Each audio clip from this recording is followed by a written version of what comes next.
Okay, so this submission is an analysis report. Urgent SOFI update. Do not sell your shares here. Yep. And it's arguing that the stock drop after that big equity offering is a bear trap. It says you should ignore it because the fundamentals, like 38% revenue growth, are still so strong. And it really nails that urgency. The hook right at the top. Stop if you are thinking about hitting that sell button. I mean, that's incredibly effective. It is. It grabs an investor who's probably feeling pretty nervous. Totally. And it gives him that instant, strong reassurance. The intent is super clear, and on that level, it works. Okay, so let's jump right in.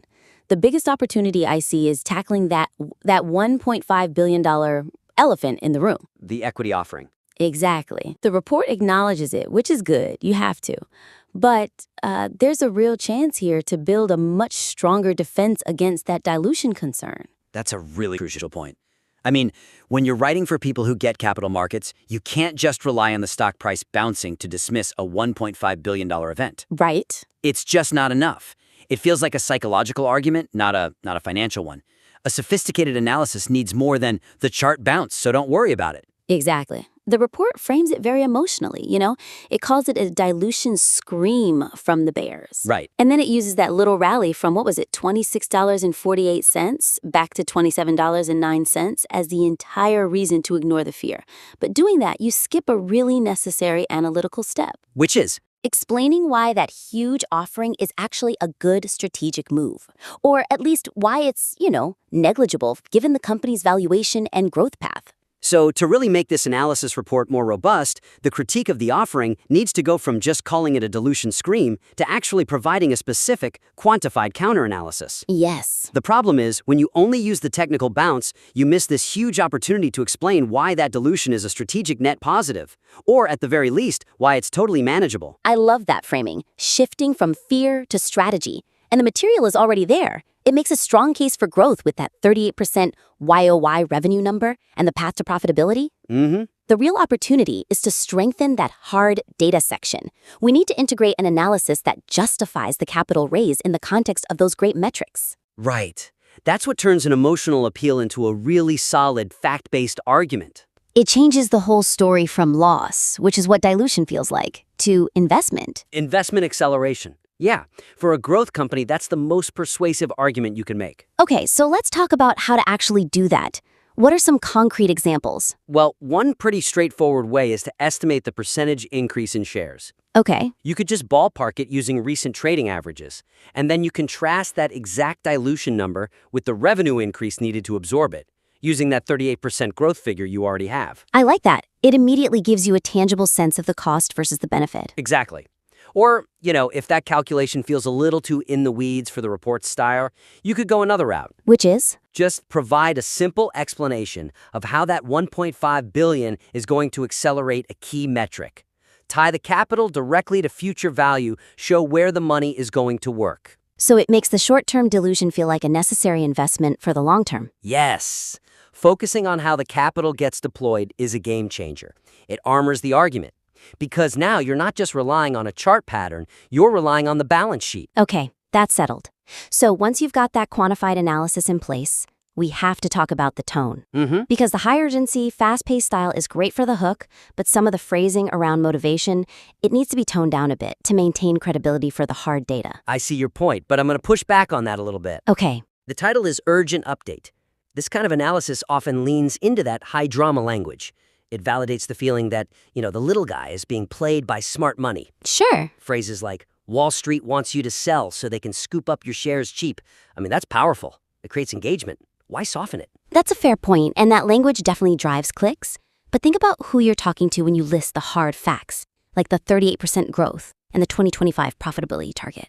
Okay. When you pair those verifiable facts with this really charged, almost conspiratorial language, like saying you're handing over a 38% growth company to a hedge fund, you risk making the whole thing feel like an opinion piece. Ah, I see. It undermines the objectivity of the analytical parts. Exactly. It should feel like researched analysis, not just a gut feeling. That makes sense.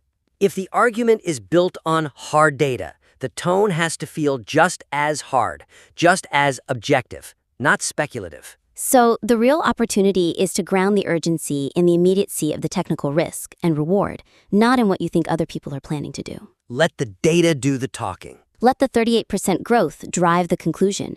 Rely less on framing it as this big manipulative shakeout. We want the fundamentals and the chart action, not the drama, to be the persuasive tool. Okay, so let's look at some examples.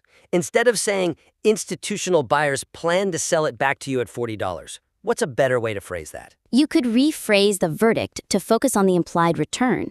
Something like, selling at $27 means passing up the inherent value suggested by the $38 analyst targets and the ongoing 38% yo-yo growth. Okay, that keeps the urgency but grounds it in value, not fear. I like that. And what about that opening hook?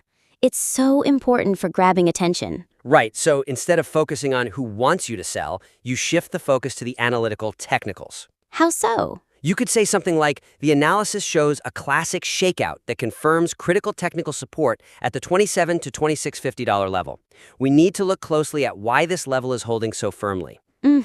It keeps that high-energy, urgent feel, but it instantly boosts the analytical authority because you're focused on the price data you can actually see. Yeah, that small change respects the style, but avoids distracting from the core financial thesis. Exactly, which, brings us to the overall architecture of the analysis. Good transition. Because once the data is quantified and the tone is calibrated, you have to make sure the whole thing flows logically. Which leads us right to structure. The report would be so much stronger if it explicitly connected the technical bear trap observations to the fundamental growth story. I felt that when I was reading it. The technical analysis, the dip and rally, and the fundamental data, the 38% growth, they kind of feel like they're in two separate rooms. Right. The connection is implied, for sure. But is it ever really stated, or does the reader have to kind of build that bridge themselves? They have to build the bridge. And that's the weakness. They have to connect the dots between the chart bounced and this is a 38% growth company. The relationship is asserted, but it's not laid out as cause and effect. So what we need to do is integrate the strongest fundamental data point, that 38% YOG growth, directly into the bear trap narrative. We need to use it to analytically justify why 2650 is the reload zone. Yes. The technical action isn't just a random pattern. It's the market's immediate, rational response to a fundamental mispricing. That's a huge structural improvement. It makes the whole thing so much more logical. For example, you could restructure the flow so that right after you define the bear trap, The dip and rally? the dip and rally, yeah, the report immediately asks the key question, why are big money buyers stepping in every time we touch the mid-$26? And then you answer it immediately with the 38% growth figure. Exactly. It makes the entire narrative feel cohesive, and it proves the technical action is fundamentally driven. It creates this perfect analytical loop. Another powerful way to do this is to make sure the technical verdict itself explicitly references the growth. Good point. Right now it just says, technically, as long as we hold that $26.50 line, the uptrend is intact. Which is fine, but to really elevate it, you just add the Y.